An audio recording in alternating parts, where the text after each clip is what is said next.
मुझे कोई आश्चर्य नहीं है कि जो वहाँ गए हैं, अब मुझे लगता है और भी ऐसे बहुत से लोग होंगे जो उस सिस्टम में फिट नहीं बैठ पाएंगे, क्योंकि मैं समझता हूँ कि सबको साथ लेकर चलने की विचारधारा अगर किसी दल में है तो वो कांग्रेस पार्टी में है। सब वर्गों को, और जैसा राहुल गांधी सदन में बोल रहे हैं कि सब समाज, सब धर्म, सब जाति बिरादरी और सब पृष्ठभूमि के लोग अगर आगे आएंगे, उनकी गिनती होगी, हमें वास्तविकता पता पड़ेगी। और कांग्रेस पार्टी ने भी एक कमिटमेंट किया है। सबसे बड़ा कमिटमेंट तो ये था कि हम सेंसस कराएंगे, दूसरा कि किसानों को एमएसपी के लिए हम कानून बनाएंगे। दोनों बातों को केंद्र की सरकार ने नकार दिया है और इसका उनको खामियाजा उठाना पड़ेगा। तो पब्लिक की डिमांड है कि किसान को आप एमएसपी पे एक कानून बना के उनको सुनिश्चित करें ताकि उचित मूल्य उनको मिले। और मुझे बड़ा खेद है जिस प्रकार के वक्तव्य कल सदन में दिए गए, विपक्ष के नेताओं के द्वारा राहुल गांधी जी को टारगेट किया गया। जाति, धर्म, समाज की बात करना संसदीय प्रणाली में शोभा नहीं देता। और ये कहीं ना कहीं जो इनको जनादेश नहीं मिला, एक माइनॉरिटी सरकार है, एक मिलीजुली सरकार है, उसका उनको पीड़ा अभी भी है। जो उत्तर प्रदेश में, राजस्थान में, हरियाणा में, पंजाब में, महाराष्ट्र में जो सेटबैक हुआ है बीजेपी को, उसको पचा नहीं पा रहे हैं, इसलिए राहुल गांधी जी को टारगेट कर रहे हैं। और कल जो अनुराग ठाकुर जी ने बोला, जिस प्रकार के शब्दों का प्रयोग किया सदन के अंदर, और उनका संकेत राहुल गांधी की तरफ था, वो निंदनीय है। और इस प्रकार की भाषा का प्रयोग मैं समझता हूँ किसी को नहीं करना चाहिए, खासकर वो लोग जो संसद में बैठे हैं। खिलाड़ी राम वर्मा जी से लोगों की वापसी हो जाएगी कांग्रेस? किसको क्या जिम्मेदारी देनी है, अनुशासन की कमेटी है और सब नेताओं से बात कर पार्टी का निर्णय होगा किसको कहाँ पे स्थान देना है। लेकिन मैं मोटे रूप से कहना चाहता हूँ कि भारतीय जनता पार्टी ने पिछले 10 साल से सरकार केंद्र में चलाई है और अब यहाँ पर राजस्थान में सरकार बनी 8 महीने में। हर तरफ आप देख लीजिए, जो उदयपुर में घटनाक्रम हुआ वो कहीं ना कहीं चूक की सरकार थी। और जब विपक्ष में थे तो आप लॉ एंड ऑर्डर को, महिला उत्पीड़न हो, बच्चों के साथ अन्याय की बात हो, लूटपाट की घटनाएं हो और अराजकता जो लगातार फैल रही है, इसको कंट्रोल करने में सरकार नाकामयाब इसलिए है क्योंकि मल्टीपल पावर सेंटर्स हैं। वहाँ पता नहीं कि एक्चुअली में सरकार चला कौन रहा है। सब निर्देश दिल्ली से आते हैं और कहीं ना कहीं ये अफसरशाही हावी हो रही है सरकार के ऊपर। ऐसे आम जनता की धारणा बन चुकी है। लेकिन आप के वक्तव्य को लेकर उनका संज्ञान स्पीकर साहब ने लिया और उस पर जो धारीवाल जी को माफ़ी मांगती उन्होंने माफ़ी मांग ली और उनको जो रूलिंग देनी थी स्पीकर साहब ने दे दी है। लेकिन मैं इस बात पे बिल्कुल आज भी कायम हूँ, कोई व्यक्ति हो, किसी दल का हो, किसी पार्टी का हो, लेकिन अशोभनीय भाषा, शब्दावली का चयन बहुत महत्वपूर्ण है पब्लिक लाइफ के अंदर और सबको इसका संज्ञान लेना चाहिए।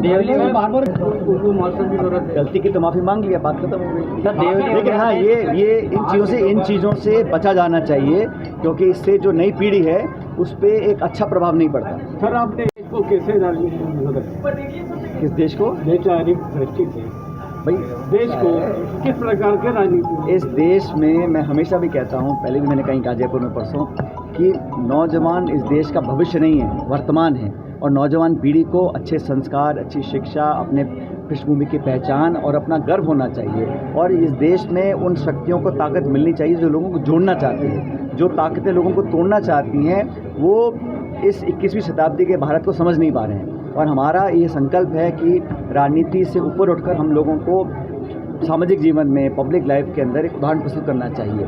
चुनाव के समय अपनी प्रतिस्पर्धा होती है, अपनी बात रखनी चाहिए और विचारधारा के आधार पर, एजेंडा के आधार पर, प्रोग्राम के आधार पर लोग अपनी सरकारें बनाते हैं, बिगाड़ते हैं। लेकिन जो लोग राजनीति में हैं उनको हमेशा देश के प्रति समर्पित रहकर काम करना चाहिए।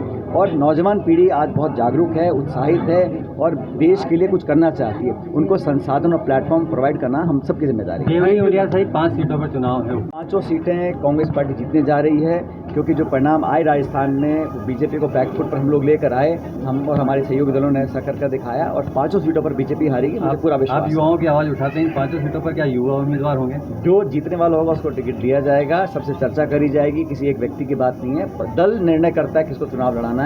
लेकिन जो आज माहौल बना हुआ है, जो बेरुखी जनता में हो गई है सिर्फ मात्र 7-8 महीने में भाजपा सरकार से, उसको देखते मुझे लगता है कि अच्छे बहुमत के साथ 5 सीटों पर बीजेपी हारेगी, हम लोग जीतेंगे। क्या लगता है किसी भी दल को देश की जनता ने बहुमत नहीं दिया।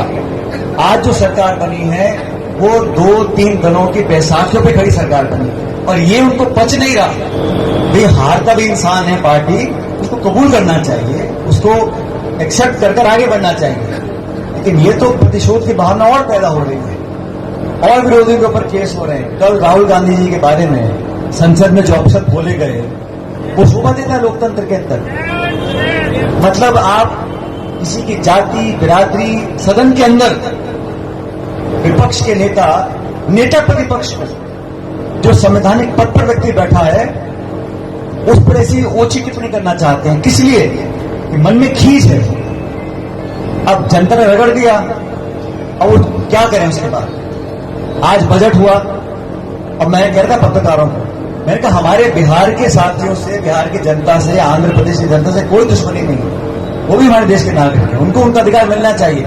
लेकिन दो राज्यों को, बिहार और आंध्र प्रदेश को 1 लाख करोड़ रुपए दे दिया, 1 लाख करोड़ रुपए। ये बिहार का प्रेम एकदम से कैसे पैदा हो गया? राजस्थान को बजट में क्या दिया केंद्र सरकार? ना ARCP की घोषणा पे उन्होंने कहा कि राष्ट्र घोषणा है, ना धनावंटन किया, ना कोई बड़ी परियोजना, ना कोई कारखाना, ना रेलवे लाइन, ना हवाई अड्डा। राजस्थान की सरकार भाजपा की है, लेकिन बिहार आंध्र की तुलना में कुछ यहां की सरकार ले नहीं पाई। इस बात का हमको दुख है कि जनता तो सब लोगों की है। हम लोग पूरा प्रयास कर रहे हैं कि जवाबदेही तय करें सदन के अंदर, सदन के बाहर। हम लोग धरना भी देंगे 1 तारीख और 2 तारीख को बिजली पानी को लेकर सरकार को जगाएंगे। लेकिन प्रबंधन करना, इच्छा शक्ति होना, संकल्पित होकर लोगों की सेवा करना, और कौन सा कोई आसमान मांग रहा है? हम तो कह रहे हैं पानी बिजली दे दो और हमारी बहन बेटे सुरक्षित रहेंगे। इतना करने में क्या जरूरत पड़ रहा है सरकार को? अब सरकार में दिक्कत यह है कि सत्ता के केंद्र बहुत सारे हो गए, अधिकारी हावी हो गए, लेकिन हम विपक्ष में आज हैं, जिम्मेदारी को समझते हैं। और आप सब लोगों को बताना चाहता हूं कि हम लोग मुस्तैदी से आपके हर मांग की पूर्ति के लिए कोई कसर नहीं छोड़ेंगे, पूरी ताकत से काम करेंगे। अब ये अच्छा भवन हम लोगों ने बनाया है, भवन बन गया, लेकिन मैं चाहूंगा इसमें और सुविधा हम लोगों को दें, ताकि जो काश्तकार या कोई गरीब व्यक्ति यहाँ पर आए वो बेचारा दूर से आए, कहीं दूर पे खर्च कर पेट्रोल फूक कर, डीजल फूक कर, तो उसको बैठने के लिए, खाने पीने, नहाने के लिए कोई जगह बन जाए। इस प्रकार की व्यवस्था हम लोग कराएंगे। और भी जो आप लोग मांगे कर रहे हैं लगातार उनको पूरा करेंगे। और जो योजना हम शुरू कर गए थे हमारी सरकार के कार्यकाल में, जो हमने शुरू करवाई थी, वो सब ठंडे बस्ते में डाल दी है। और ठंडे बस्ते में क्यों डाली है? क्यों देवली का उपचुनाव आने वाला है, यहाँ अच्छा बड़ा काम होगा, उसकी महक दिल्ली तक जाएगी, तो उन्होंने सब ठंडा कर दिया। लेकिन ऐसे होगा नहीं। जो हम लोग कह के गए हैं, जो काम शुरू करके गए हैं, उसको पूरा कराएंगे।